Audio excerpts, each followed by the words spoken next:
Thank you. To call to order our regular council meeting, Thursday, September 18th. Item number 2, the adoption of the agenda. Councillor Palm. Yes, Mayor, just before that's officially adopted, I just want to make council aware that I had an original submission for one of my notice of motion, and it got changed slightly, and it wasn't really not the way I wanted it. So I've gone back to my original submission, which I will read out so council's aware. You're following along on your agenda. Be a slight change one of the motion. Okay. So Isaacson. 2 items. One, I think we have a request from staff to remove one of the items, I think for Cranberry. 7.3. 7.3? 11.3. 11.3. It turns out staff are able to, it aligns with existing policy, and so we don't need to discuss it at council. And the other one, I'm not sure which motion Councillor Palm was referring to in terms of a different one will show up. But I was actually going to move to remove that notice of motion from the agenda because I'm concerned about there being libelous comments in the official record. And so what version of the motion shows up on there is actually of importance to me when approving this agenda. Okay, we have a legal opinion, which I'm going to ask our EAO comment. Great, thanks, Your Worship. Maybe what I'll do is actually throw it through to the corporate officer, Mr. Fleming, who can comment on the feedback provided by Councillor Isaacson. Thank you, Your Worship. Council, just to be aware that slander and libel only applies to individuals. It does not apply to an organization. And so since the motion does not identify any person, only a society, it is neither slanderous nor libel, regardless of which version of the wording Councillor Palm will put forward. Thank you. Could you turn your volume down slightly? I think it's our end. Okay, Councillor Doubt. I think what we're talking about now is we're talking about approving the agenda. There are 2 notices of motions that I've read. Councillor Palma said he's going to read a different one. And I don't think at this point in the agenda we should be debating whether or not the notice of motion or intended changes to the notice of motion or anything.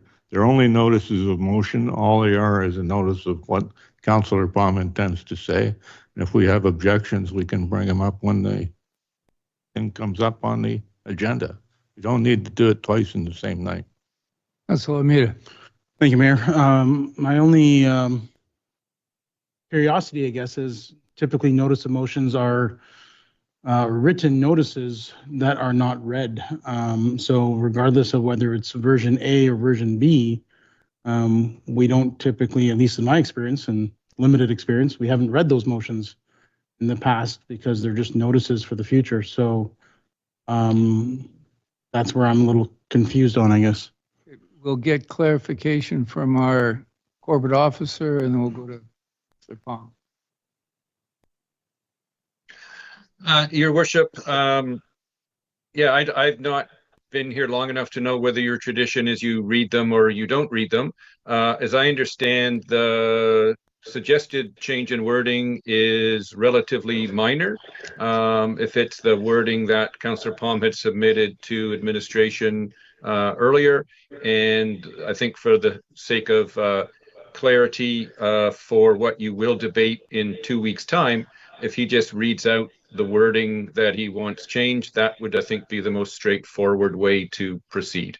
There's no debate on the notice of motion today. It is literally the notice putting out what it's going, what is being proposed. The debate will take place in 2 weeks' time. Thank you. Councillor Palm. Clarify, one that I want altered. And 17. So that where Councilor Armita. I will move the agenda with the removal of 11.3 as per staff direction.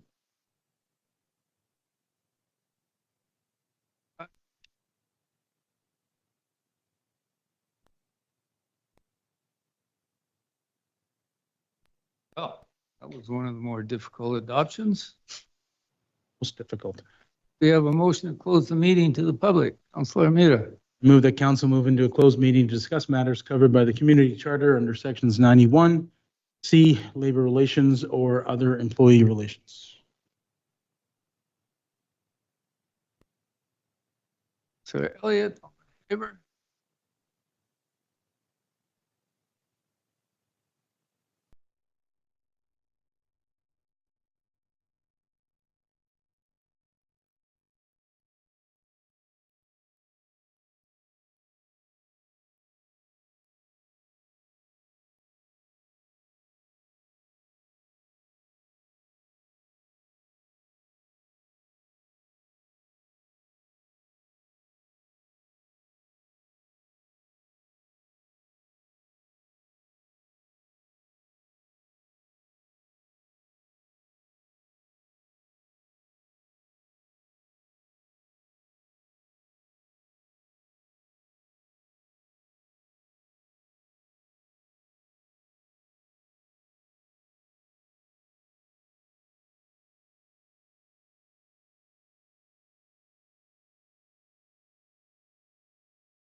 traditional lands of the Kalama Nation.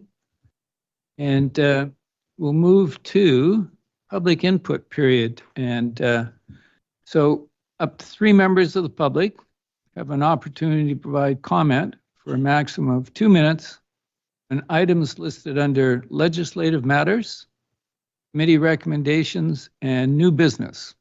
Would anybody like to come forward? Do we have anybody online?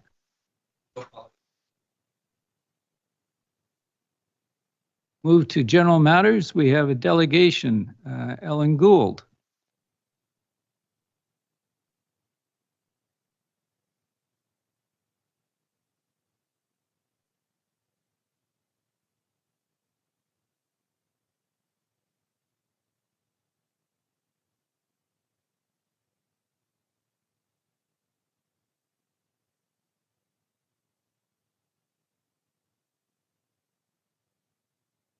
So I'll just explain. And how much time do I have? Oh my God. Got a timer. That's threatening.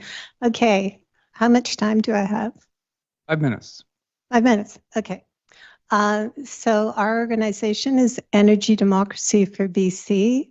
Our mission is to ensure that local communities benefit from the electricity generated at local dams.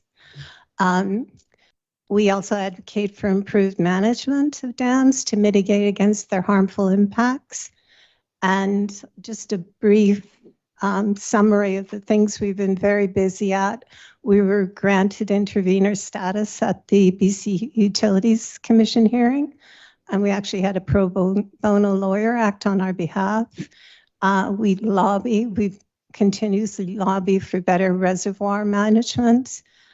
We hold public forums on the Columbia Basin Trust model, and we initiated a research study on the law governing water licenses for dams.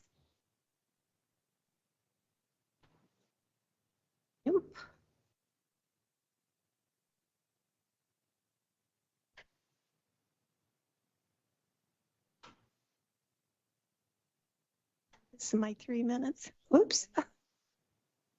Okay. And I just put this map up. So the color, the watersheds colored in blue are the ones that PREI, Powell River Energy, has control over. So it just gives you a graphic of how much they dominate the watersheds in our area. So they have 4 dams that impact 6 lakes and 4 rivers. And their water licenses give them unfettered rights to store 366 billion gallons of water, flood 7 square miles of crown land, and divert almost 7,000 cubic feet per second from local rivers. And unlike other water licenses, there are no conditions in these licenses to protect fish or to recognize recreational values. I'm just going to go through these quickly.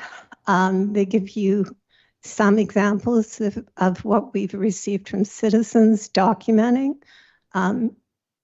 what's been happening with the fluctuating water levels on the lake. So the first one is fish spawning in Powell Lake. And then the picture on the right is the same area a week later. And anyone who has a cabin on Powell Lake knows about this.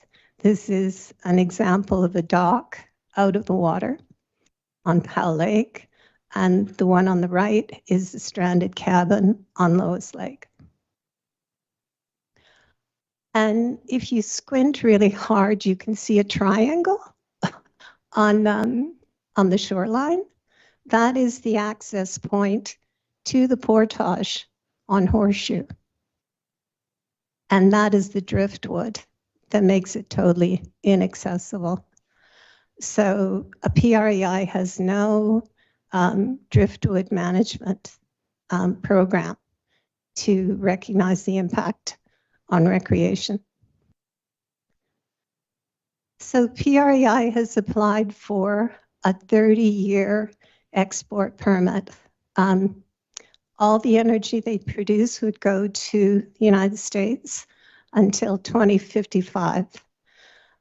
So the hydro resource will never again be able to be a draw for local economic development. And the export permit would be for 700,000 megawatts per year, which I did the math, and that's the maximum the dams can produce if they're run completely flat out year round. So I'm not sure what that's going to mean in terms of our fluctuating water levels and what happens during a drought, but that's a lot of power being exported. So from what I understand, the PREI's application for this permit to the federal government has already discouraged redevelopment at the mill site.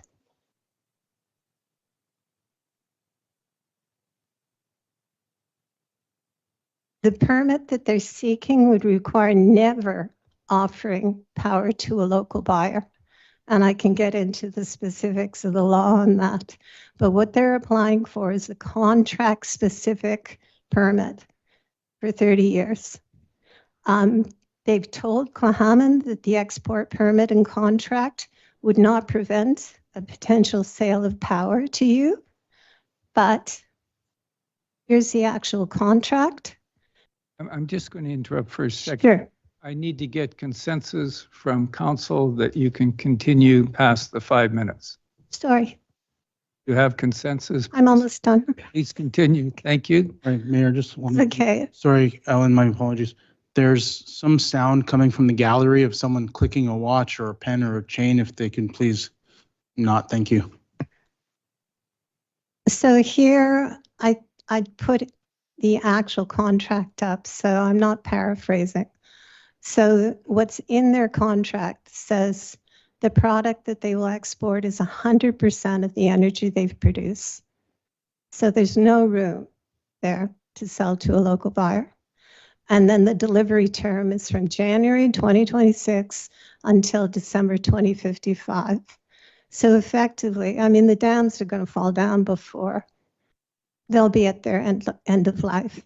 So Powell River will never, ever be able to benefit.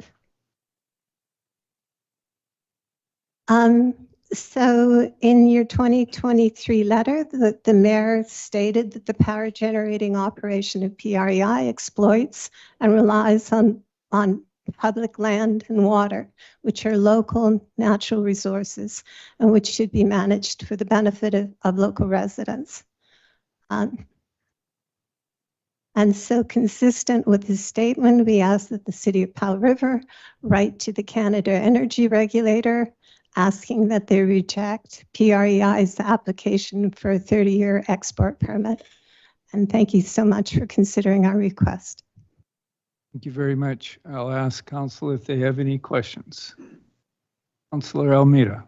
Thank you, Mayor. Ellen, thank you very much for coming today. I was curious about there's two photos you showed of the low water levels, and I remember flying in on a Harbor Air flight last year and having a difficulty making it up the ramp because it was so steep with the water level. So I was just curious, how recent were those two photos that you shared? That would be 2024, the spawning one. And, you know, there hasn't been a study, like, is this drought or is this an increased problem because they currently are exporting power? So we don't know because we don't have long-term data on how much the levels have fluctuated. But, you know, people who observe this every time they drive down the Wildwood Hill and see how low the water is, they are concluding that it's since 2021. Thank you. Councillor Elliott. Thank you, Your Worship. Thank you, Ellen.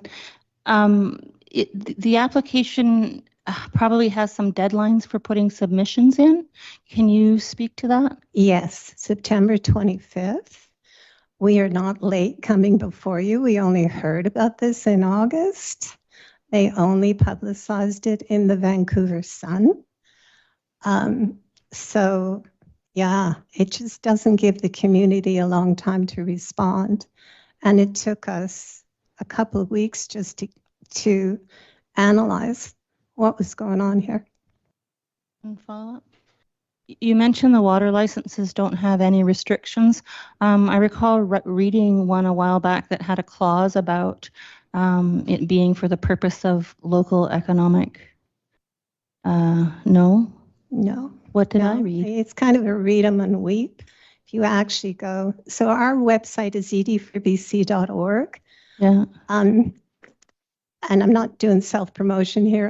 We actually put the website up so that councillors and other people could go and get the straight goods on what all of this says. And when you go to the actual water licenses, they say nothing about running power for the mill. All they say is that it has to be for a beneficial purpose, and a beneficial purpose includes generating electricity, which PREI is totally fine with doing. That's all they have to do. They just have to continue to generate electricity. So there's nothing about fish, nothing about recreation, nothing about economic development. Councillor Dout. Yeah, just have a couple of comments and a question. First, I don't think what we can do tonight is going to answer all of the questions that are in your presentation, but I have read the contract or the proposal of PREI to the Energy Regulator, and I've read the Tla'amin Nation's 2 responses. They had an earlier one, and I received one yesterday. And this item is coming up again later on our agenda, and when it does, I have a motion I'd like to make that might help.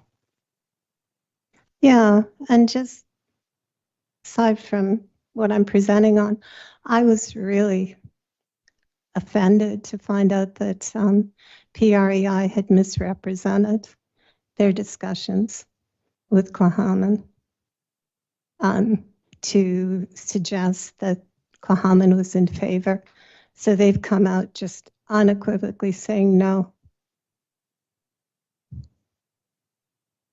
you very much for the presentation. And as Councillor Elliott said, we will address your question, and hopefully we can continue to do. I believe that the city in the past has objected to a PREI request. So Yeah, thank with you a very- very, very eloquent statement. And if I can just put another plug in, if you issue a letter or make a submission to the Canada Energy Regulator, would you put out a news release so that the general public can know? And maybe we'll get some media buzz on this. We have some media in the room here, so thank you very much. Thank you.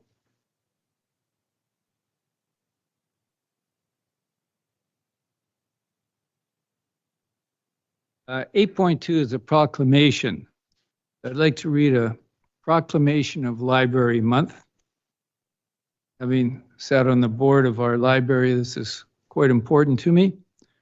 Whereas libraries foster lifelong learning, ensure equitable access to information, and tools needed to live, learn, and work, enable people to connect with others, foster the development of ideas, and a broader understanding and dialogue, which are crucial to the success of diverse communities.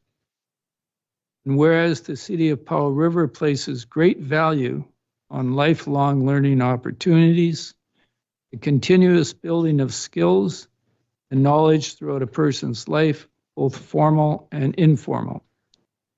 And whereas the public library, school libraries, and post-secondary library located in the Cadet Regional District add immensely to the culture, creativity, and professional, personal, and academic growth of residents by promoting and supporting lifelong learning. And whereas libraries enhance the quality of life for everyone, and library staff, board members, and volunteers contribute to the vibrant, resilient, and inclusive communities. Therefore, I, Ron Woznow, Mayor of the City of Powell River, do hereby proclaim October 2025 as Library Month in the City of Powell River. Move to item 9, which is a consent agenda. Move the consent agenda, Mr. Mayor. Thank you. Seconded by Councillor Elliott. Any discussion? All in favor? Passed unanimously. Move to 9.1, which is adoption. Oh, sorry. Go to 11, which is legislative matters. 11.1 is a permissive tax exemption for 2026. Our Chief Financial Officer.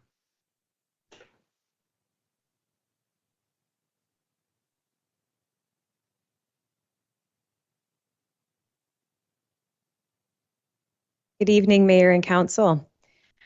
Tonight, Council is presented with information on the 2026 permissive tax exemption applications, including a recommendation for exemption allocations and a request for direction on preparing the related bylaws, which must be adopted by October 31st.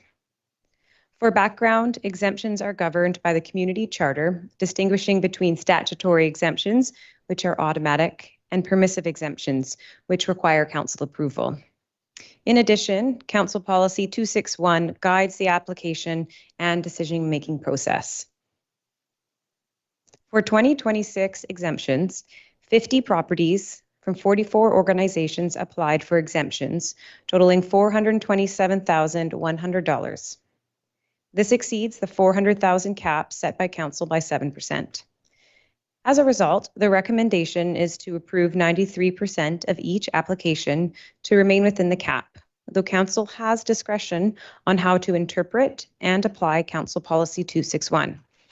Specifically, some applications do include dwellings that may not meet the Council Policy eligibility criteria, but again, this is subject to Council discretion because it is a Council policy.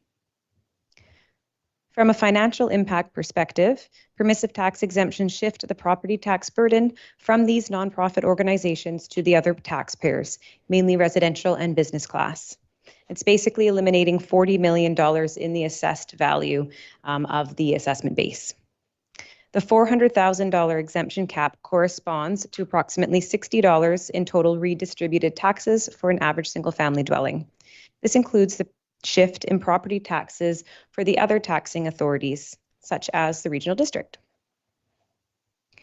Finally, relating to communication and engagement, public notice requirements are met through newspaper and online postings, and the exemptions are reported annually in the city's 5-year financial plan, as well as the city's annual report. With that, I will conclude the presentation and thank you for your time. Staff are available to answer any questions if needed. Thank you. Thank you. Councillor Isaacson.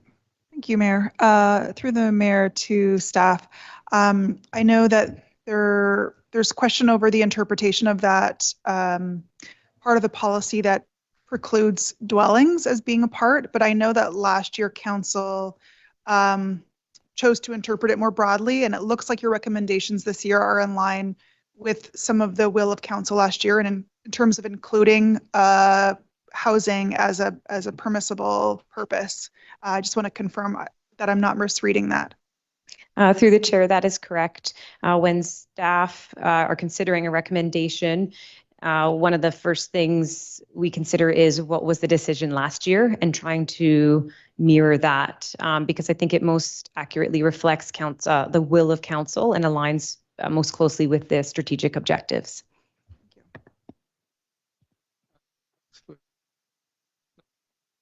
Thank you, Mayor. I know you reported last year that we allocated $398,000. I just couldn't remember what was because I know we had requests for greater than $400,000 last year. Do you remember what that number was compared to what it was this year? Were we at 93%-ish again last year? Or was it a little higher or lower? Through the chair, I saw the number today and it's escaped me. It is within the ballpark, but I do think it was a little bit lower because we didn't have all of the same applicants as last year. We did have some who did not apply. Thank you. So Southcott.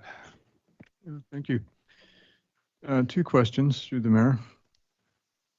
One is you mentioned briefly that aside above and beyond the 400,000 that the permissive tax exceptions are capped at, there is an extra amount that is the money that goes to the school district, the regional district, and a couple of other small items that are on all of our tax notices.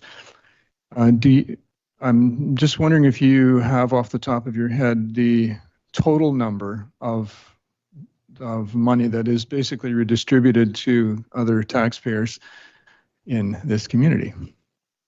Through the chair, it's estimated at about 600,000. Thank you. And if one other quick one, if I may. Also, this is something that hasn't actually occurred to me before, but I've always known this, that both there's statutory and permissive. We always talk about the permissive ones because that's what we have the liberty to make decisions on.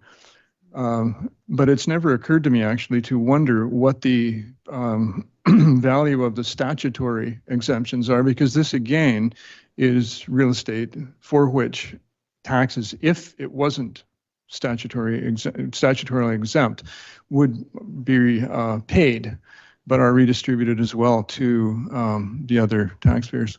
Do you know what that number might be? Through the chair, I don't have that number in front of me, but it is something I think I could get through BC assessment. Okay, I'm just curious. It's just significant in the larger picture to me. Thank you very much. We have somebody who would like to put a motion. Councillor Doubt. I'll move that council direct staff to prepare permissive tax exemption bylaws in accordance with the recommendation outlined in Appendix B of the report to council titled Permissive Tax Exemptions for 2026, dated September 18th, 2025.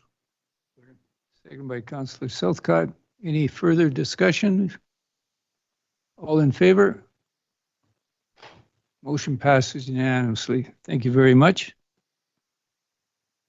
Move to item 11.2, which is a developed variance permit 291.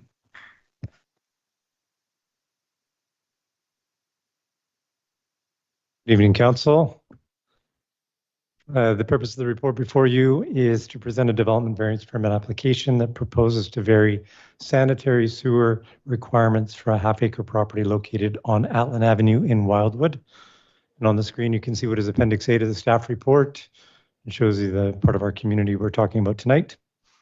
The application requests a variance to City of Powell River Infrastructure Design and Construction Bylaw 2225.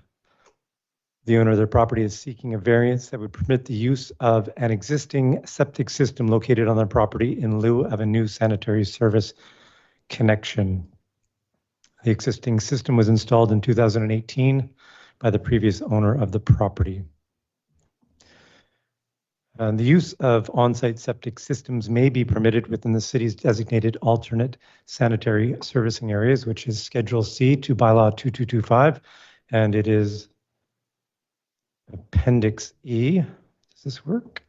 There we are. Appendix E to the staff report before you, and it's a little hard to tell from the image on the screen whether this property is in or out, but I'm here to tell you that it is out. It does not fall within the area of the community where on-site septic systems are permitted, and so the applicant is seeking a relaxation to bylaws that require the use of a sanitary service connection. In addition, because there is no city-owned sanitary infrastructure located in the vicinity of the property, the applicant is also seeking a relaxation to the bylaw requirement to design, construct, and install what would be over 300 meters of sanitary sewer main along Atlan Avenue so that the property can be tied into the city's sanitary servicing infrastructure. Staff are supportive of the variance requested and highlight that a recent council decision to grant a similar development variance permit allowed the use of on-site septic for a property located near the subject property. And on the screen, you can see a diagram that's been created. The subject property is in the top of the, I was going to say top left, but top middle. in yellow. The property that I'm referring to in terms of the previous council decision is highlighted in white on the closer to the right-hand side, midway. So on December 21st, 2023, council approved for issuance development variance permit 280 for 6272 Atlan Avenue. And as explained in the staff report prepared for development variance permit 280, the developer pays principal associated with offsite works and services is how local governments achieve the extension of utility infrastructure without the upfront cost being borne by the taxpayer. However, the cost to develop and design and construct significant utility infrastructure can be substantial. In this case, 300 meters of sanitary main is going to be substantial. And so where this substantial cost is not shared between many property owners, or the economic benefit once installed is not great enough, meaning the land economics don't work, this can be a limiting factor and deter development. So while bylaw 2225 requires the owner to pay for sanitary sewer system upgrades and a service connection, staff are of the opinion that requiring the applicant to bear the full cost of providing sanitary sewer main along Atlan Avenue from the highway would eliminate the development potential of this vacant parcel. And instead, it is recommended that council consider granting the variance requested that would permit the use of an on-site septic system so that the property owner can move forward with the building permit application for the construction of a single detached dwelling at this location. And that's all I have for you this evening. Here for any questions. Thank you, Director Gao. Councillor Southcott. Thank you, Your Worship. It's my understanding that should there be a big build-up in this area that would then result in a connection down, I would presume, down Atlan, that properties like the subject property could be required to connect to the eventual development. Is that correct? And it would be probably more affordable. I'm referring in my memory to that this has been done before in this community. Through the chair to Councillor Southcott, I think you're referring to in future, if infrastructure is in place, would landowners in the vicinity be required to connect? Mm-hmm. And so there are tools that a municipal government can employ to require that. They typically require a trigger, meaning some form of development requirement, but often a requirement of the use of a sanitary system, a septic system would be the at least stubbed out so that in future there could be a connection. So hopefully that answers your question.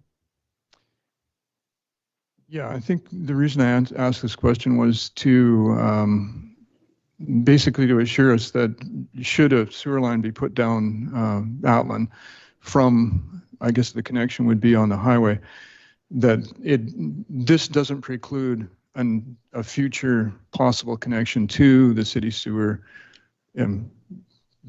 Yeah, so you've answered my question. That was basically what was behind it. Thank you very much. Thank you. Yes. Councillor Elliott, and then Councillor Palm.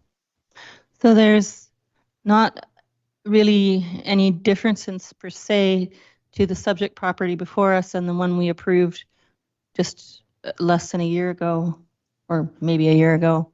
That is the other one. Is that correct? They're basically the same ask. Through the chair to Councillor Elliott, yes, they're the same ask. The subject property is further away from the tie-in, if you will. Thank you. Councillor Dout. Yeah.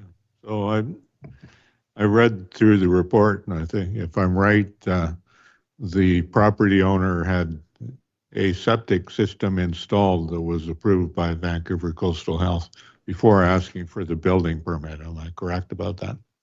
Through the chair to Councillor Dout. So staff reached out to Vancouver Coastal Health out of more curiosity. How does this move forward and how are the approvals given?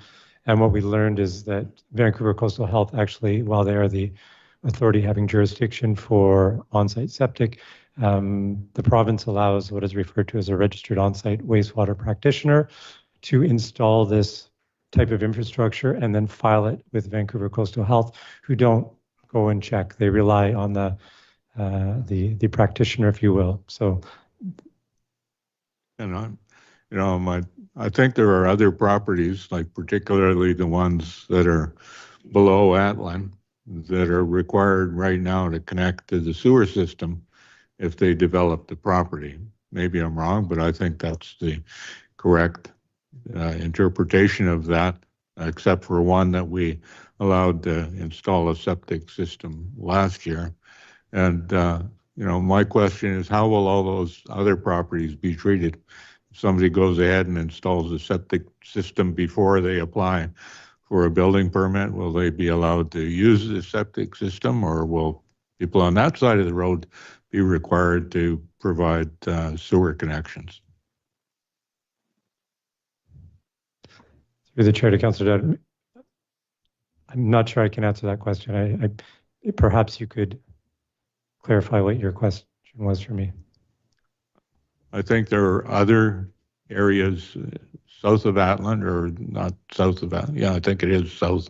Get my compass directions mixed up. Who are required to connect to the sewer system, who might find an expensive extension along Atlan of the sewer connection if they didn't have a septic system installed. My question was, if one of those people who's currently required to hook up to the sewer system goes ahead and gets Vancouver Coastal Health to approve a septic system that's installed, would they then be able to get a building permit without connecting to the sewer system? Through the chair to Councillor Dowd. So this is a process where someone has to come forward and ask for a variance. And I appreciate the idea that there was an existing system installed, perhaps without the city's approval. I would ask that you think of it more like they weren't granted approval to use it, meaning they aren't going to be granted a building permit until they have a variance from this council that they can move forward with on-site septic. So yes, there's a vacant piece of land that has a septic system, but it's doing nothing because they can't build anything on that property. Just to be clear about why I'm asking those questions is that I try, when we're dealing with these things, to think about fairness and how the decision affects other people in the neighborhood or generally in the cities. That's why I'm asking the questions. My only comment is I believe that there are two others that have developed properties in alignment with this. One, I think, was 4 or 5 years ago at least, and then the one last year. We have a recommendation from staff. Question. Yes, Councillor Isaacson. Through the mayor to staff. Thinking also ahead to the future, like Councillor Dowd, it potentially appears that this council would be willing to continue along this path for all of Atlan. I am wondering about two things. One, given this path, would there ever be a situation where sewer would be implemented there? And or in the interest of fairness to the future, what do futures council's hands end up being tied if we're making consistent decisions in one direction and a future council wants to say, no, we want to build infrastructure and not support sanitary. I'm trying to follow the logical consequences of this decision to the future. Through the chair to Councillor Isaacson. So if you're referring to the fettering of a future council's decision-making ability, I would say that that's not at play currently. Future council could make that decision. It would just be perhaps hardship focused at one person as opposed to others. So the question of equity that I think was raised is a good question. Sometimes on a piece of, on a development of land of this nature, it really does require all those parties to come together. And unfortunately, what we're seeing is one party come in at a time, the next party come in. And it's the unfortunate part of the way that this part of our community is developed. Councillor Southcott and then Ellie. Thank you, Your Worship.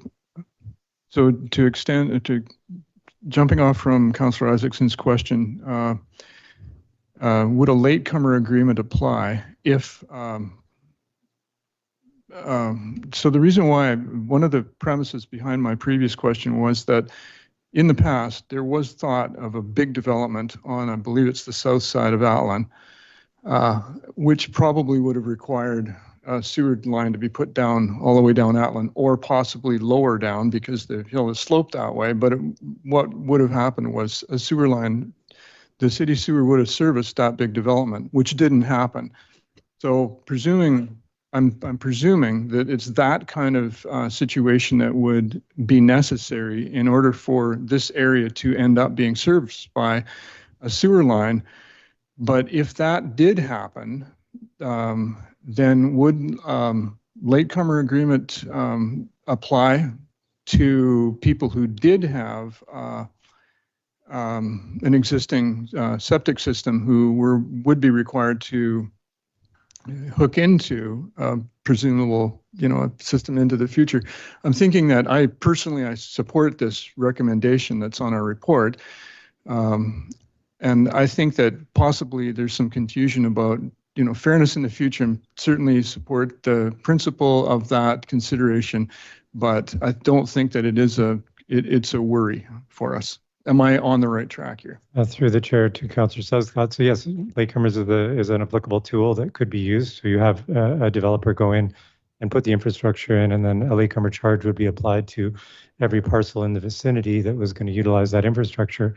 But I go back to my original comment about a trigger. You need a trigger, meaning one of the things I didn't highlight on this diagram is the 5 parcels that are south of Capilano on the on the east side of Atlan are also tied into septic. Considering there just wasn't any sanitary line even in the vicinity up until the city's wastewater treatment facility was installed. That was when the line went down the Wildwood Hill. But it's that trigger that is required. So one of those properties that has an on-site septic system has to come forward and want something. They have to come forward and want to redevelop their lands. And again, back to the idea of substantial cost, a 300-meter sanitary line is going to have a big price tag associated with it.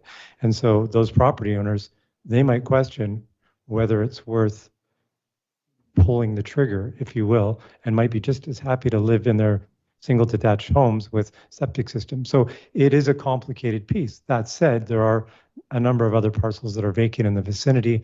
Topography probably works in the favor of having a main line that runs actually probably closer to the lake and picking up everything else in there. But it takes that developer with deep pockets to get in first and put up the upfront costs to then apply the latecomers and have people over the next 15 years, because latecomers only exist for 15 years, pay into it as they redevelop their lands. So your question was, is not all lost, I think? No, not all is lost. Councillor Elliott and then Palm.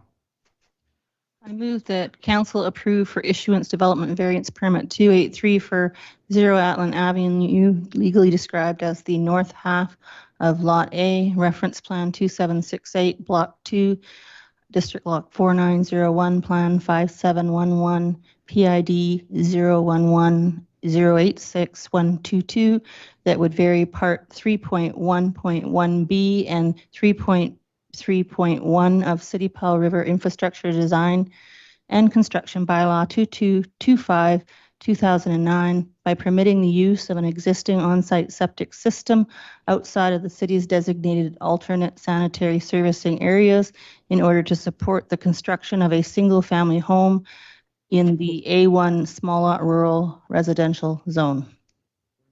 Thank you. Seconded by Councillor Palm. Yes, with the motion on the floor, Your Worship, I have one specific question of the motion, and I'm sure staff has done their due diligence, but I have to ask the question anyway. I'm supportive of staff's work here. I like to see development. So my question is simple, and that is the motion refers to an existing on-site septic system. So I'm assuming that's already on the property. Through the chair to Councillor Palm, that's correct, yes. So not having visited the property, I know a few years ago that we required someone else to put in a system of this nature. And my understanding is maybe that system was quite a bit larger than this existing. Is the level of fairness between the properties and the systems that are on them, is that appropriate? Through the chair to Councillor Palm, I think the easy answer is it is the Vancouver Coastal Health, the local health authority that is the holds jurisdiction here, and so they would be reviewing that for whether or not it met the standard that was required for the size of the house, the number of bedrooms, the number of bathrooms. Yeah. Outside of this city, the city doesn't regulate on-site septic. Thank you very much. Okay, we have a motion on the floor. All in favor? Passes unanimously. Thank you very much. Thank you, Director Gao.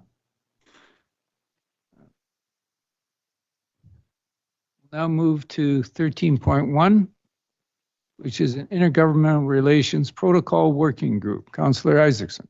Thank you, Mayor. And for those following along the originally published agenda, when we adopted the agenda, we removed item 11.3 because staff had determined that it didn't need to come to council. And so that's why we're moving on to 13.1. So I'm just here to verbally share the updates of a recent Intergovernmental Relations Protocol Working Group.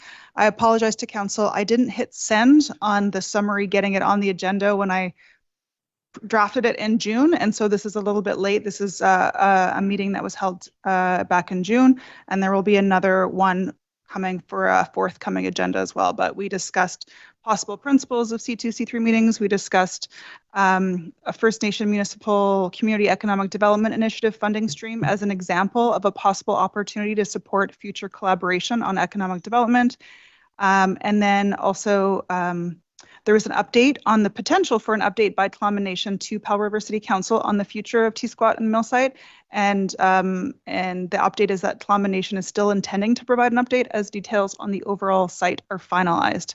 And so that was a summary for a meeting held back in June. Thank you. Any questions? Councillor Palm. Just wondering, Your Worship, was there any timelines associated with the update on mill site property? At the meeting back in June, there was no update. At a previous update to council, there was a specific timeline, but based on the description of the summary, there's many details to still be finalized, and so they thought it would be better to come when they had details finalized. Thank you. Thank you. The next item is the minutes of the committee of the whole meeting held August 19th, 2025. The minutes are attached. Yep. I was chairing that meeting, but the minutes are attached. There's a public version of it. I don't need to summarize it, I don't think. Thank you. We'll move to committee recommendations. And excuse me. 14.1 is Powell River Community Forest Fall Grants. Heard from the Committee of the Whole September 2nd. Councillor Elliott and then Doubt. I'd like to move the recommendation in the package. And do I need to read that out for staff, or? I move that council set a maximum fall allocation for nonprofit grants of $640,000, that council confirm their current priorities for the Powell River Community Forest nonprofit grant program are for health-related facilities, affordable housing, recreation, culture and social goals for youth, and reconciliation. I'll second the motion. Good. Any further discussion? Councillor Almeida. Thank you, Mayor. I will repeat basically what I stated at the committee of the whole meeting a couple weeks ago.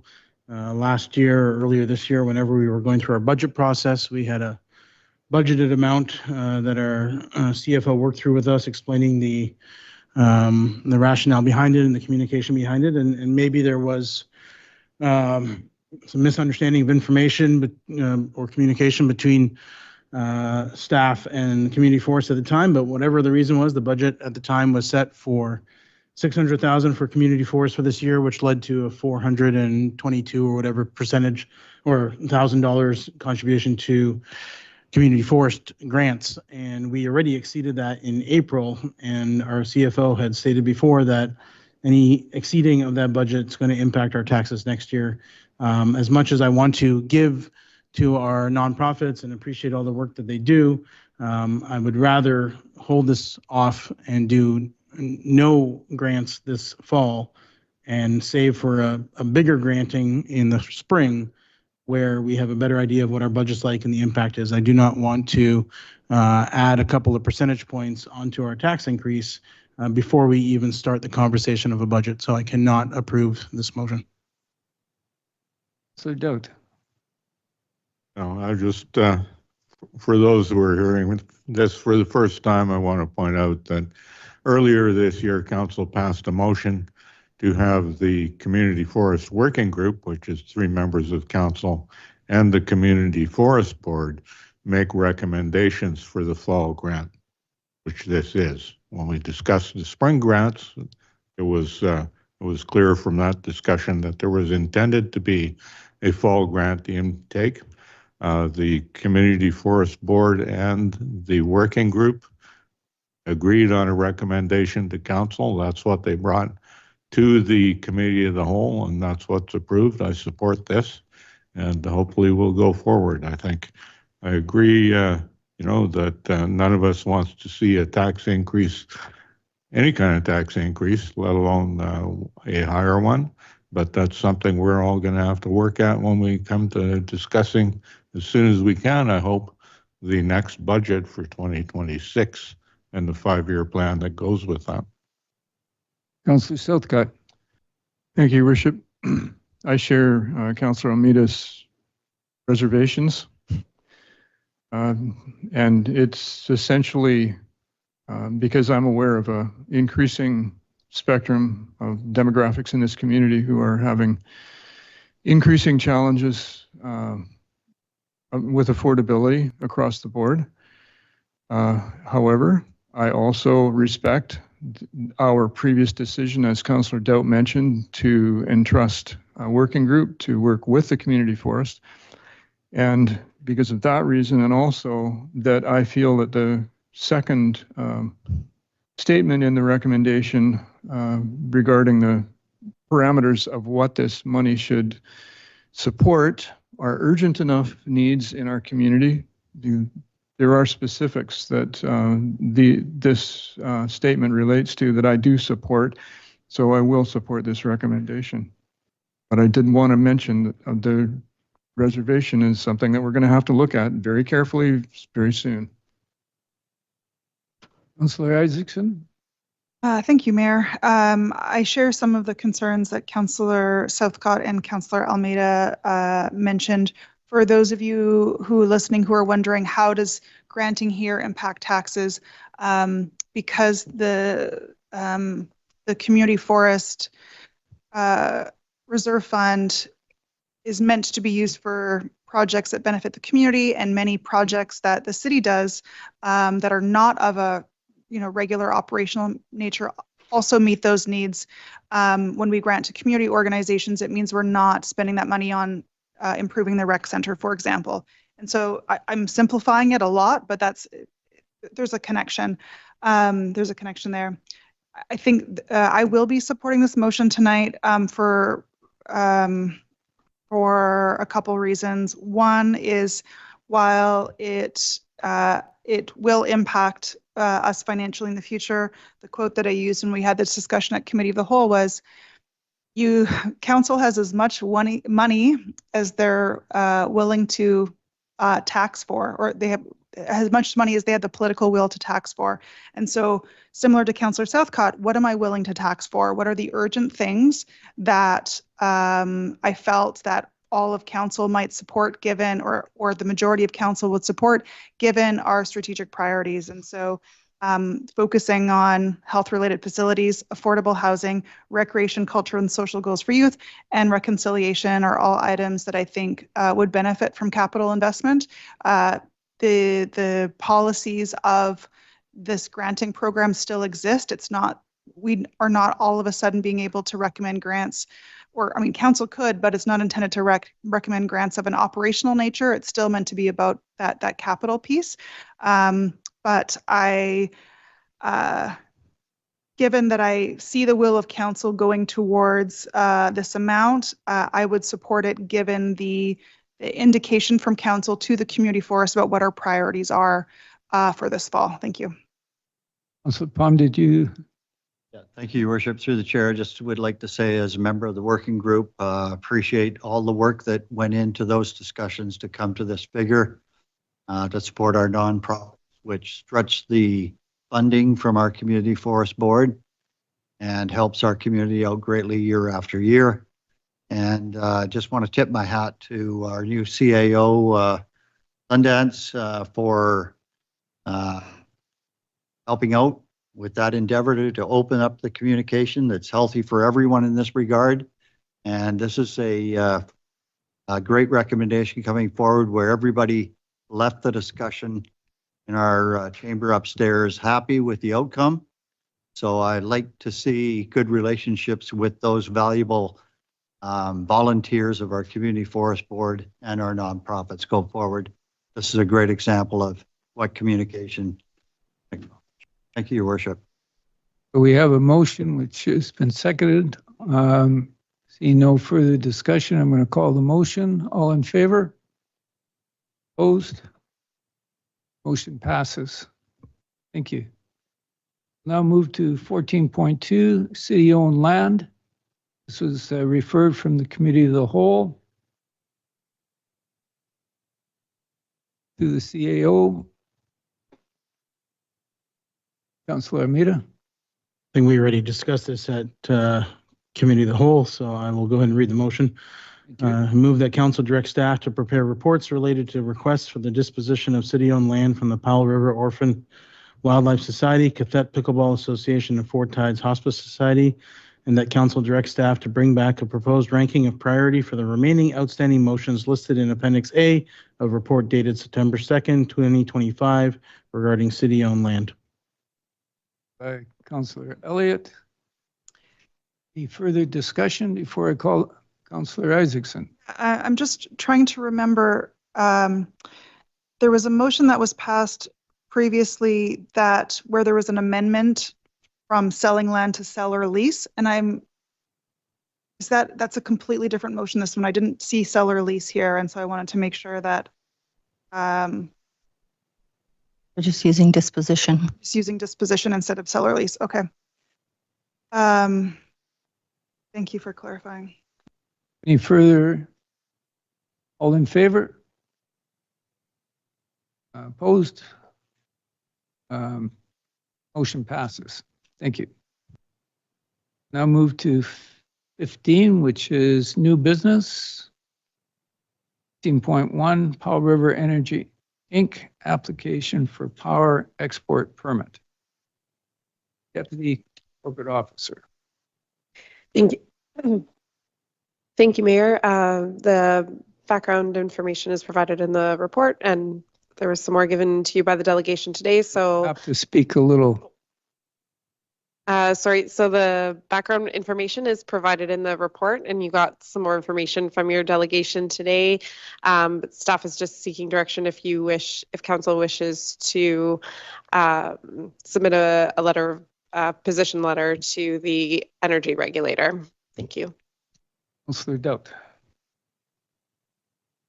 I saw Councilor Elliott's hand up, but I think this will give her plenty of opportunity to comment. So I'd like to make a motion that I've been thinking about and prepared for tonight, and quite willing to accept amendments, but the motion would be that council submit a comment letter on the PREI application to the Canada Energy Regulator, supporting the Tla'amin Nation submissions and requesting that all power generated by PREI facilities in the Cathet Regional District be available for local use. That local use to be on lot 450, in the city of Powell River, and in or within the Cathet Regional District. And if there's a seconder, I'd like to elaborate.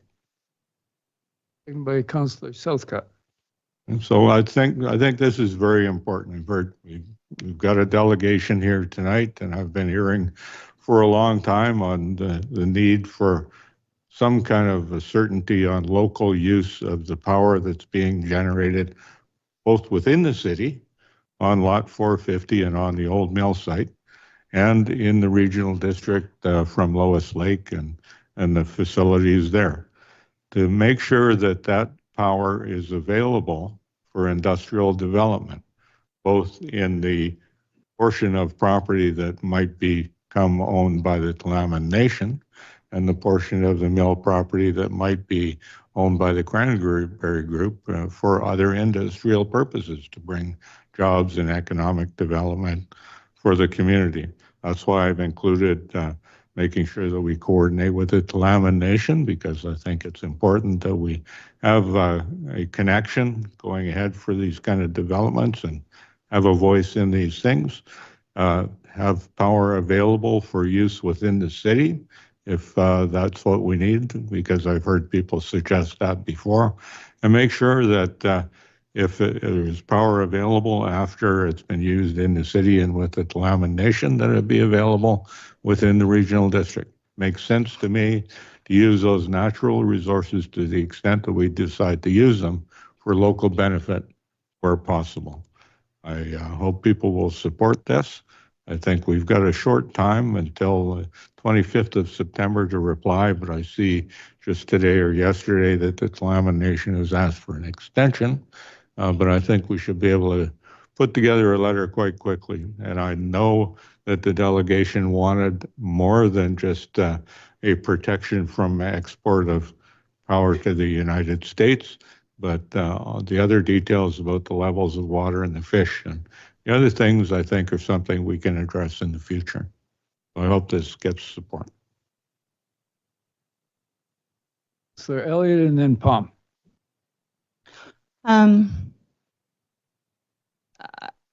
I think that we want to make sure that we're very clear that we don't support this application. Not just that we're just supporting Tla'amin Nation's submission, which is what they're saying, but that we do not support this application. And it doesn't adequately address economic needs of our local area. It should never be for more than 4 years at a time. And we are interested in revenue sharing for the resources that are coming out of our area, whether that be through designating power for local businesses or industry, or whether it be providing revenue sharing for energy that's exported. There shouldn't be the way that they're doing it now. And so I don't mind the motion. I just think we need to be clear that we do not support the application. Councillor Palm. Your Worship, first of all, I didn't get an opportunity earlier, but I want to thank Ms. Gould for bringing forward all her information earlier this evening. I appreciate all the work that your group is doing in this regard.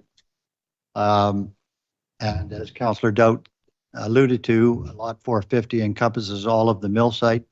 I am very happy to support this motion for that reason, because the industrial development of that site is critical to the go-forward welfare of our city and the entire region.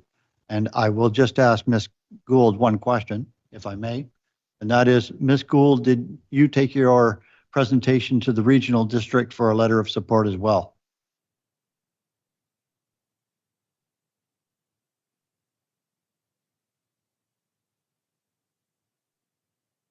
Okay, so that's one piece that's left out. I'm just wondering, I'm going to ask staff the second question, and that is, staff, could you reach out to the regional district to see if there's any timeline that they might be able to meet in the next week to second this letter that we're putting forward?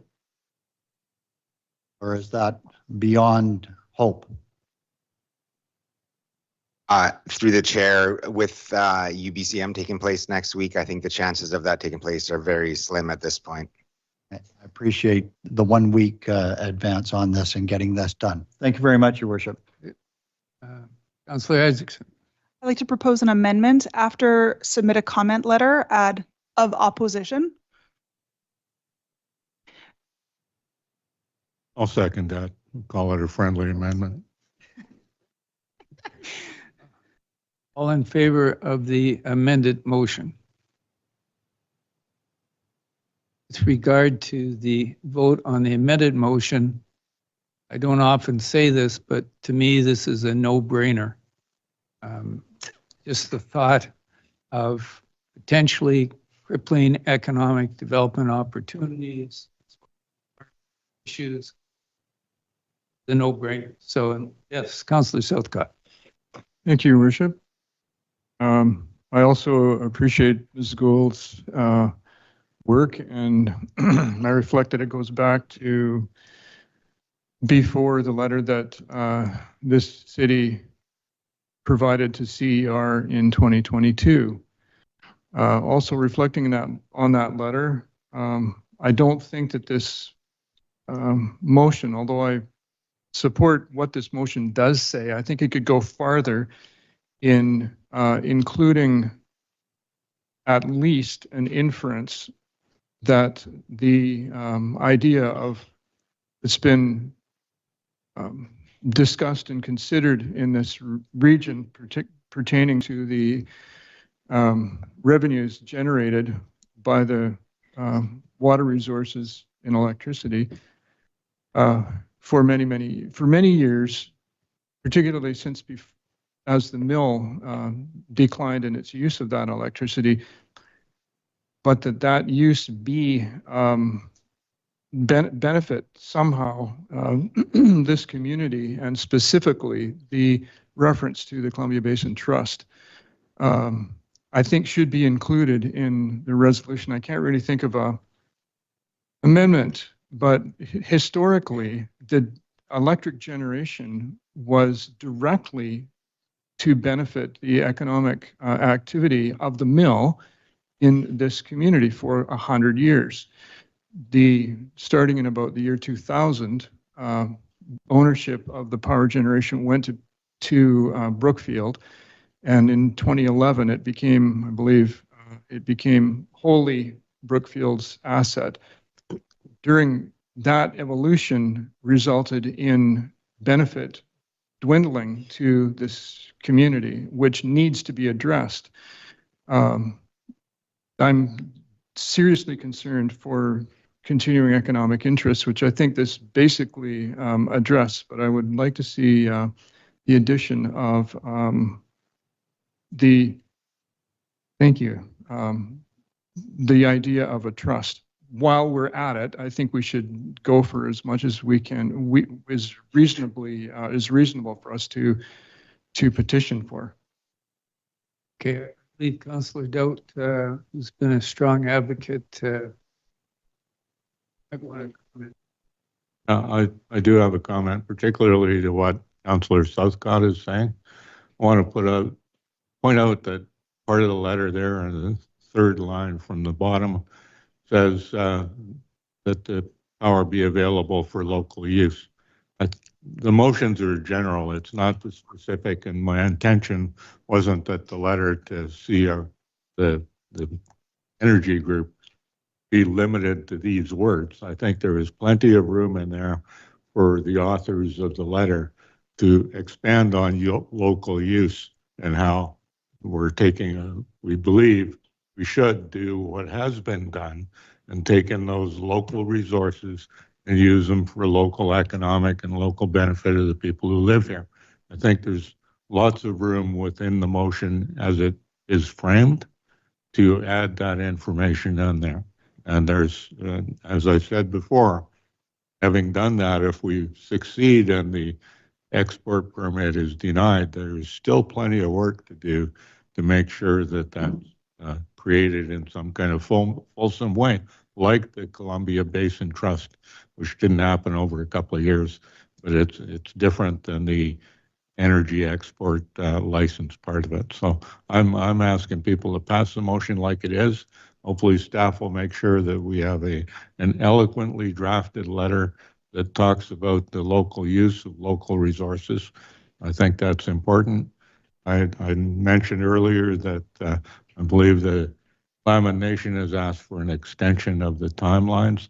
So I just wanted to point out that if that succeeds, there may be an opportunity for the regional district to get on board as well. Consensus, Councillor Elliott? I was wondering if we need an amendment to CC our MLA, our MP, and our Premier. And it's a federal permit, so maybe the minister in charge of this energy regulator. Thanks, Your Worship. The challenge with these, as Councillor Dowd has noted, it's impossible to do a motion that has everything in a letter that's in there. So I think the copying to elected officials is something that staff can bring forward. I think to Councillor Southcott's point, though, respecting what Councillor Dowd said, the last letter that was sent out was very specific about the establishment of a trust. And I think if this group would like that to be part of the letter, it would be nice to have it as part of the motion moving forward, because it does sort of go beyond the scope of merely economic development. The formation of a trust would seem to be a different, broader scope on that. Okay, I could make an amendment to the thing just by and the city of Powell River, along with other local governments, have expressed an interest in developing a trust. Or the wording that was in the letter that Dave from Morsler wrote, it's attached, is also good. But I don't have that up. I didn't have that when I was trying to make the amendment. CEO. Yeah, page 337 of the agenda, what it said in the previous letter that was sent by the city is a bullet point that says the establishment of a trust or a similar model to share in a portion of the revenue generated from any, and it says export of electricity, but that could be something different. But there is language available there that could be utilized if council so directs staff. Yeah, I like that. And I'm also not opposed to the wording of export. I know we don't want it exported, but if the federal government should decide to give an export permit, we definitely want revenue sharing from that. So. My only comment is the regulator is going to make a succinct decision on an application. Whether or not there's a community trust or others modeled on other things that have in BC, I don't think will bring any bearing to the question at hand, and it may detract from the regulators reading this. My comment, Councillor Isaacs. I propose an amendment after the word local use. Add the phrase and maintains the possibility of the development of a regional trust.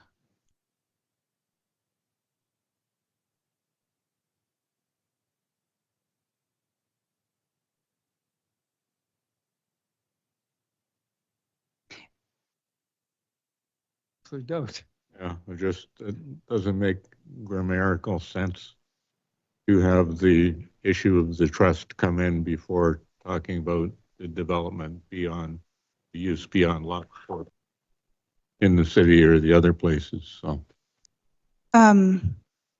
So yeah, the wording's a bit weird. It's meant to be for local use, comma, and that. Oh no, and that. Here.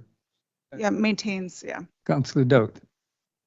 Perhaps what council wants to do is add a sentence at the end saying we'd like them to consider a trust like the Columbia Basin Trust. Trying to keep it logical. I think the energy group is going to make decisions on whether or not the energy should be transported and sold to the United States. I think the energy trust decision would have to come from, or the Columbia Basin Trust kind of model would have to come from a different federal government group. And I don't want to throw out the baby with the bathwater here. I'm fine with mentioning the trust, but let's do it at the end. And I like the way it looks there right now. Councillor Southcott. Thank you, Worship. Just a tiny bit of history. The Columbia Basin Trust was a result of, I couldn't call it a favor, but it was leveraged on a corporate need in that area, that then the condition to supply or to provide for that corporate need, or what the corporation wanted, basically resulted, or the condition was the creation of the Columbia Basin Trust, which over the past 25, I think, years has benefited the whole Columbia Basin area in a very substantial way. I support the idea of including language supporting a trust in this recommendation for that reason, because this is an opportunity to bring this request in based on that history. People will know, the Canadian Energy Regulator will know what we're referring to, because the history is well known. Thank you. Absolutely. The comment about what the regulator would consider has brought things to mind. I think what we're trying to say, though, in that sentence there is, and that the letter includes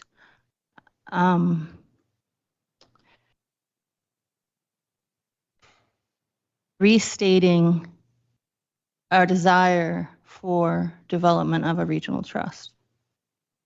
Because we've said it before, we're saying it again.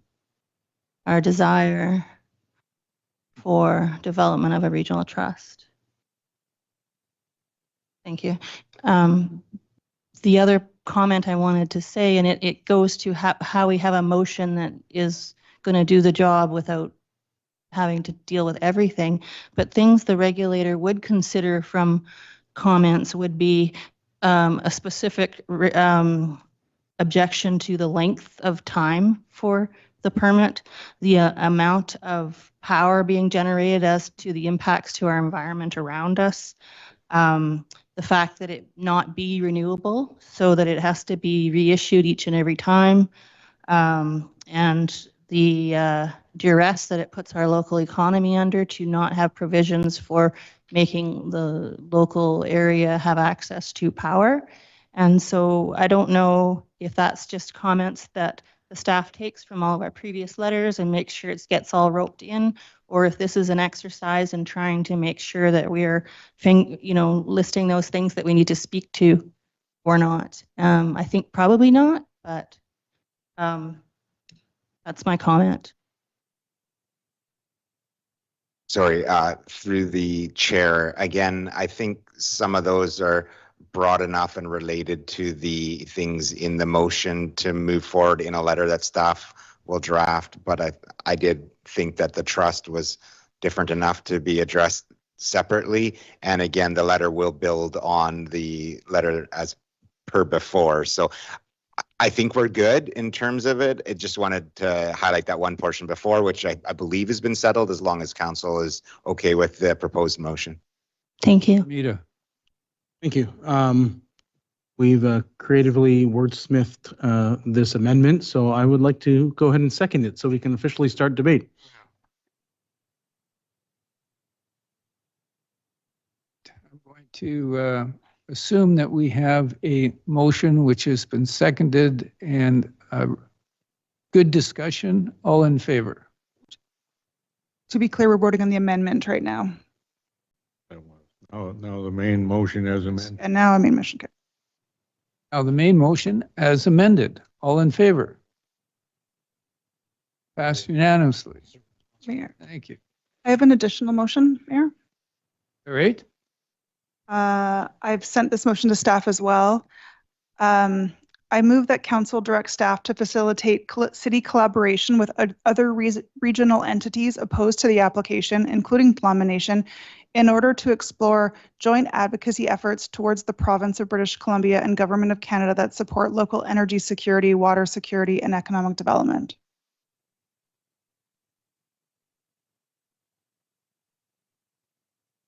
So, second. So to speak to the motion, so this letter is specific to CER and the current application, but I think that this topic warrants a broader conversation. There are a number of local interests and concerns related to the dams, and it's not only a federal government issue. There's also local government issues. There's issues related to BC Hydro and to and the energy regulator, but it's bigger than that. And I think this is an example of a topic that has, from what I've seen in community, a fairly broad support of our opposition and our interest in building a regional trust or exploring other models that secure the resources here to stay and support the people and our community here. And by community at this point, I mean our region.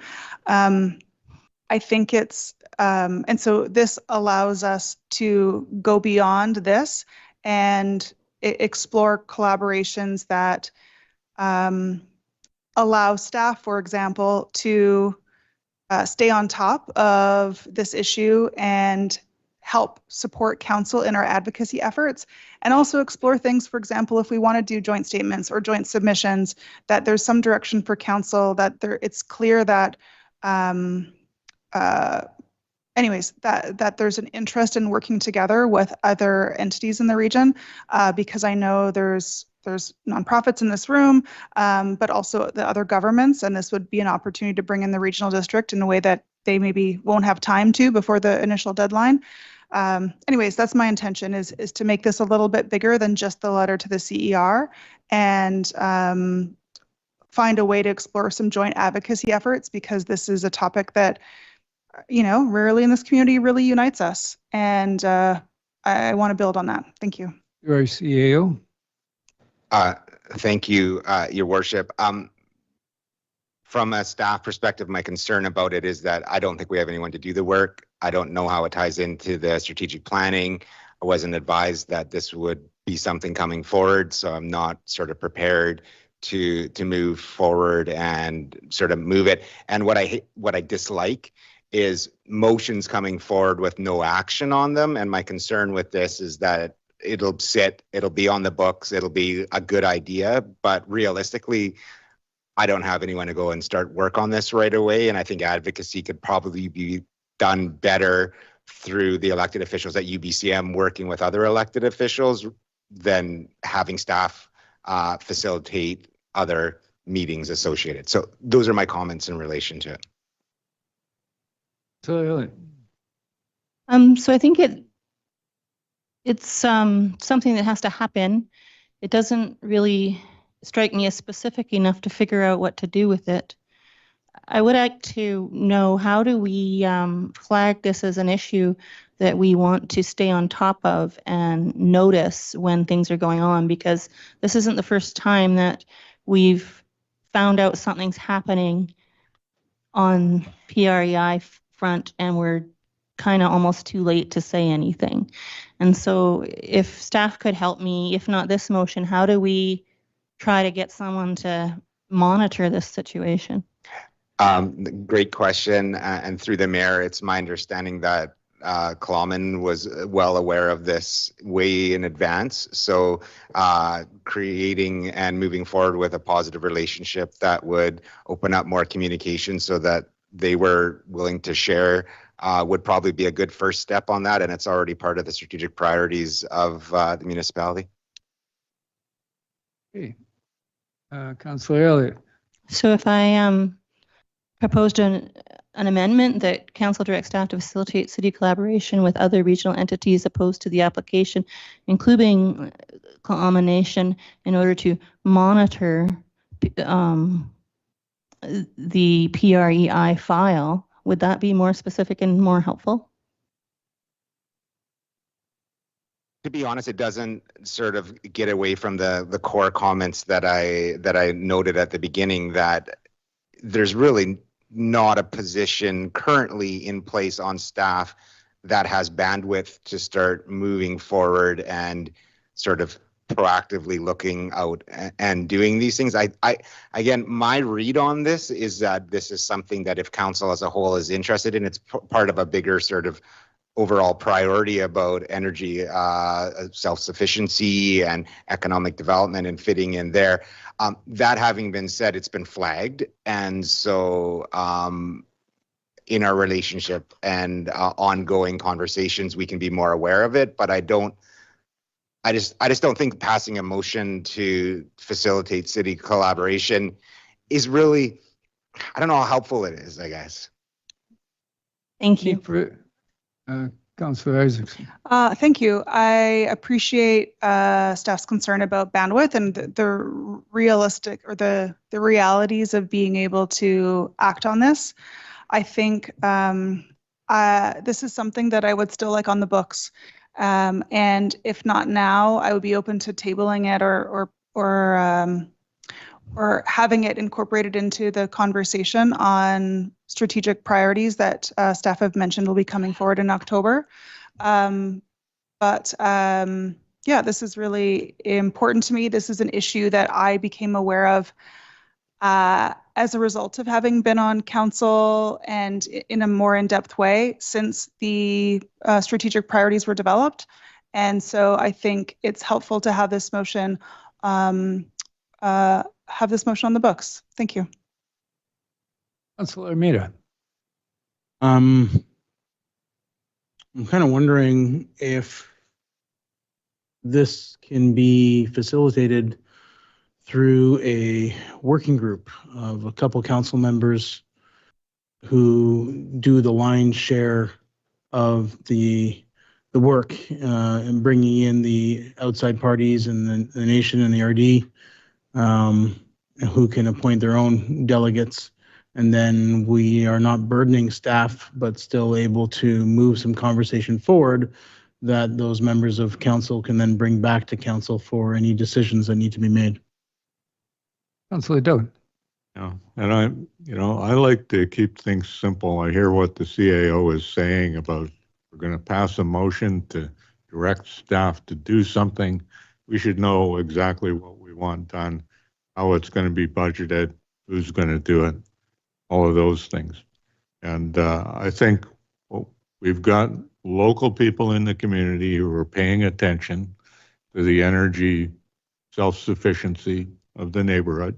I appreciate the delegations that come forward and tell us when something's going on. We have the Tla'amin Nation that's particularly interested because they have an offer in, an accepted offer to buy some of the property, which would benefit from the electricity. And if we all, as councillors, keep our eyes open and listen to everybody, we will hear about the project. And I really don't think another motion is necessary, but something we could certainly put on our list to talk about as a strategic plan if we ever get to having a strategic plan. Okay, we have a motion. So, Councillor Southcott. Yeah, just briefly, thank you, Your Worship. I agree with Councillor Doubt. When the July 2022 letter was sent to the Canada Energy Regulator, basically stating the same thing as we're very similar to what we've intended tonight. This initiative was what's defined in this motion was essentially looked after by our previous mayor, and we did at that time have a director of economic development. During the much reorganization and changes that have gone on in the past 3 years, that just no longer exists. So I just wanted to reaffirm that I do agree with Councillor Doubt. If staff doesn't have the capacity to perform, to do anything about this, then it really does come back to us, and as it did in the past, actually. As much as I would like to support this motion, and I can't support it because staff doesn't have the capacity to deal with it, I think that we can look after it. Thank you. Okay, we have a motion on the floor. All in favor? Opposed? The motion is defeated. Thank you. Your Worship. Councillor Elliott. When our delegate spoke, she indicated that if we were to write a letter, she thought that it was a good idea for us to do a news release along with the letter. And so I'm just wondering, do we need a motion for that, or would that be something that would happen at any rate? I don't believe, but we'll have our CAO comment. As a typical matter of fact, a letter going out wouldn't be a reason to put out a press release at all. So if you want a press release, I would ask council to please make a motion. So I would move that when the letter is written and sent, that we also do a news release, including the content of the letter to the press. Seconded by Councillor Southcott. All in favor? Thank you. Thank you, Your Worship. We'll now move to, excuse me, introduction of notice of motion. And just so that everybody here understands that when notice of motions are put forward, there is no discussion on it. It's just put in place so people know that subsequently it'll be coming back to council.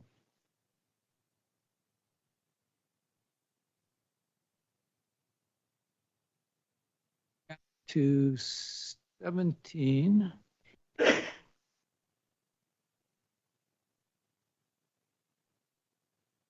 Public clarification.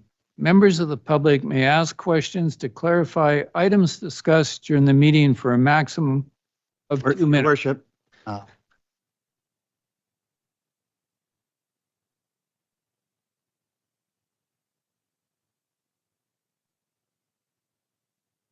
Suggestion was just to talk about the change you wanted, not the whole motion.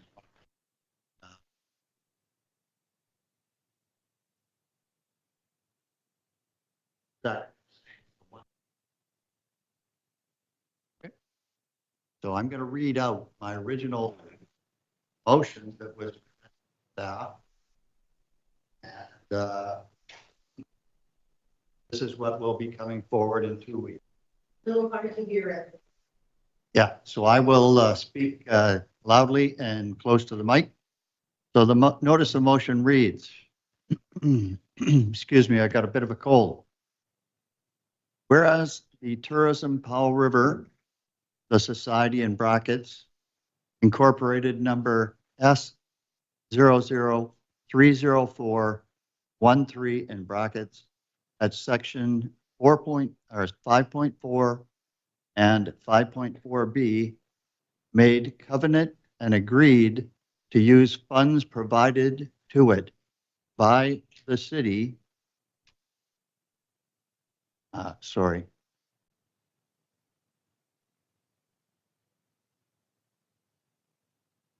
Wait a minute. Is that the right one? Yeah. By the city, pursuant to the Tourism Powell River Service Agreement, exclusively for the purpose to promote the city of Powell River as a tourism destination, not Cathat. And whereas the society used city funds to change its name from Tourism Powell River to the Cathat Tourism, the society breached section 8.1C of the Tourism Powell River Service Agreement by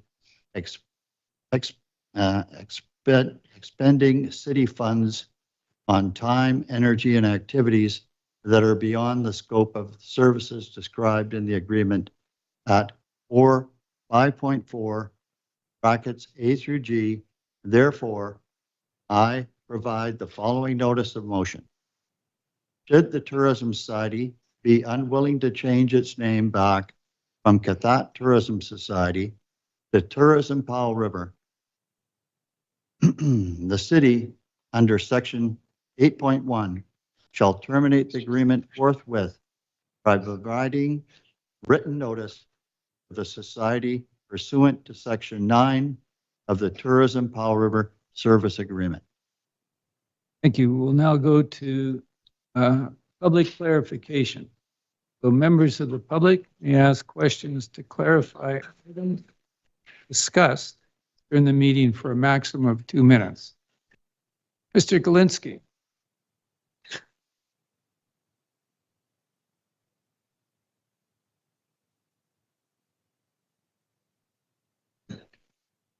Thank you, Chair. I appreciate the opportunity. With regard to item 14.1, the Powell River Community Forest Fall Grants, The CFO previously has expressed the tax implications of granting this amount of money. I'm wondering what the tax implications of the $640,000 might be.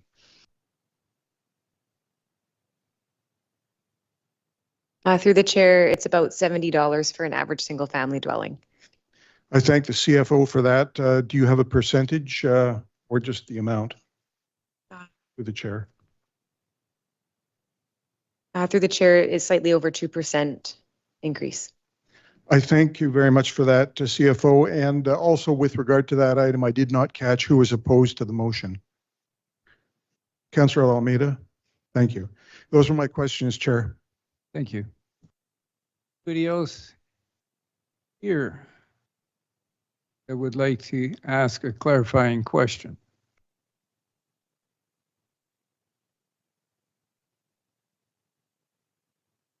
Trying to have another kick at the cat. Yes, you can lower it so we can. I'm trying to have another kick at the cat. But, okay, how would I phrase this as a question?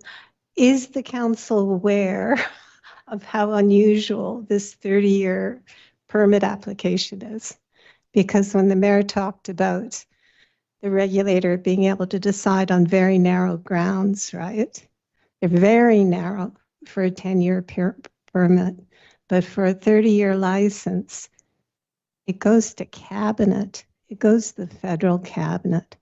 So that idea that you're going to collaborate on the broader issues with local partners, that's where. So anyways, were you aware of that? That's my question. Does anybody have an answer? Staff? No? Councillor Elliott, do you have an answer? Thank you. I had not known there was a level that had to go to cabinet, but I am now aware, so thank you so much. Thank you. Yes, please come forward. I just wanted to follow up on what Trina was saying. Introduce yourself. Rick Craig from Westview. I'm wondering if the community organized a working group around the PRE thing and then came forward to council asking for councillors to participate. Is that something that council might be open to? Wouldn't involve staff time. I see I'm seeing a consensus, but Councillor Doubt and maybe Elliott would like to. I just want to comment, Mr. Mayor, as the community can organize whatever groups the community wants to organize. Okay. I don't have any idea what council might respond. And your question was, what will council do if we ask for something? And I don't know the answer until, when I come to this meeting and we get an agenda and people put their hand up and talk about what they want and how they're going to vote. So, if you want to set up a community organization, set it up, write council a letter, and council will talk about it. And I will, at the same time as you do, learn what my fellow councilors think about it. Councillor, you want to provide additional clarification? I sure would like to. Yes, thank you, Your Worship. So any community group can invite us to come in and join and even be members of groups. If you're going to be discussing a topic that might be before council, it's imperative that we don't have a quorum on your group to talk about that when you're doing that. So you want to pay attention to that. Unless you want us to just sit, listen, and not participate, you need to make sure that we don't have a quorum. The other thing you can do is a group can formally ask council for liaison or an appointed person to be a part of any action that you're trying to organize within your community. And then council can decide whether they want to appoint someone to that. And then it could be an official job of that one councillor, and you can have an alternate and so forth. Thank you. Anybody else? Do we have anybody online? We have a motion to adjourn? Oh, just 1 second. Well, come on up.